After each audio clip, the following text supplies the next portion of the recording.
تعاقد مع مكلش، وهل في شرط جزائي في عقده ولا لا في ظل الازمه اللي كانت في الفتره الاخيره ما بين الزمالك ومكلش في التفاوض حوالين الشرط الجزائي؟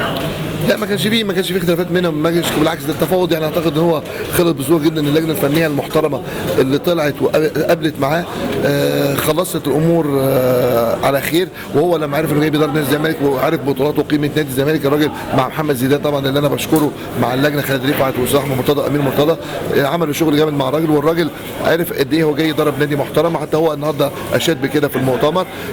ما كانش فيه اي خلاف، وحتى الفلوس 60,000 اقل بكتير من المدير الفني. الشرط هيبقى شهر او شهرين، لسه التفاوض الحته دي مع الاستاذ مرتضى لسه شهر او شهرين. دلوقتي هو الراجل موجود خلاص وهيبتدي الشغل. الكلام ده قصه الشرط ده مش فارقه، احنا عايزين الراجل ينجح وعايزين نساعده وعايزين الجهاز الفني المصري يساعده. اكس ماكليش انسب راجل ليه سي في محترم،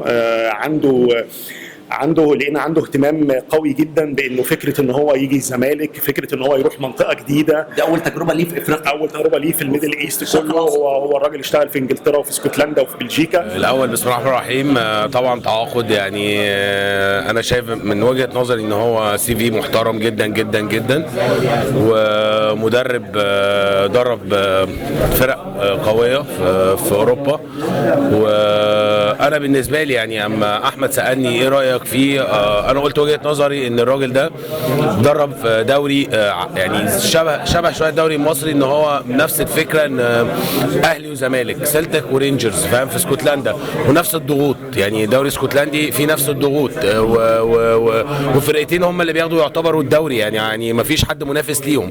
فان هو مسك رينجرز في وقت برده كان سلتك هو المتفوق، وعمل اخذ بطولات رينجرز، بطولات يعتبر زي الدوري والكاس والسوبر وكده. فاكيد راجل عنده شخصيه قويه، وان شاء الله يعني احنا يعني بنامل بس ان ربنا يكرمه معانا في الفتره الجايه ان شاء الله.